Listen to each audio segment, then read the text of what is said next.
Good day, everyone. You're gonna have to forgive me. My voice is a little bit sketchy today.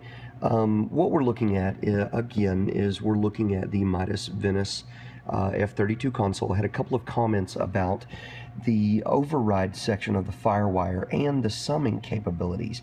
So I'm going to talk a little bit about that. What we're going to start with, if you'll look at the top of the board, right here where the channels are, you'll see a green Firewire button. Normally the channels, whether they be mono or stereo, would be receiving input from a mono or stereo input, meaning a line input from a snake or an instrument or a vocal mic, something like that. When we flip these little buttons, when we push that little button and we light them up, what it's doing is it's actually overriding the input section, either XLR or quarter inch, and it's actually receiving the channel information, the signal, from the Firewire recording.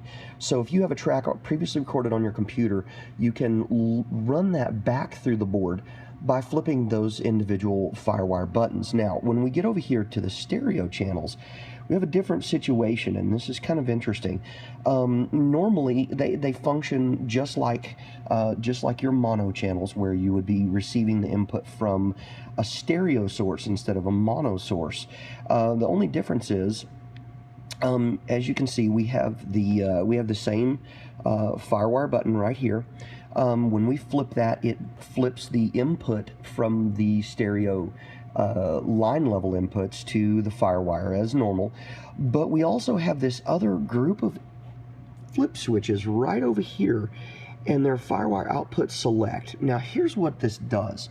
The really cool thing about this is it allows you to group specific outputs from the board and send them to Firewire.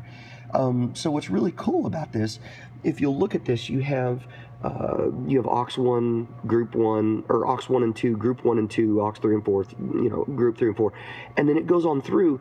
You can send your masters to a Firewire output.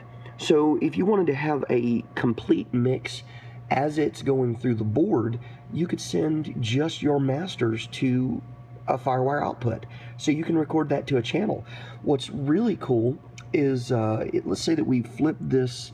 Let's say we flip this to group 1 and 2 right here. It's going to override channel 25 and 26. So my volume would be here. And as you can see, I've got a track playing here, so we're going to keep that going. I'm just listening to some music. But it would send my volume output or my control for that channel to here. Likewise, if I were to flip group 3 and 4, it overrides channel 27 and 28. So that would put my control here. Normally, I wouldn't do that because I don't do a lot of group recordings. What I do is I like doing individual tracks. That way I can mix them down and mess with the mix and get it sounding the way I like it to. It's all about personal preference, but it's kind of a cool option on the board, and I hope you guys can find a good use for it. Thank you for watching.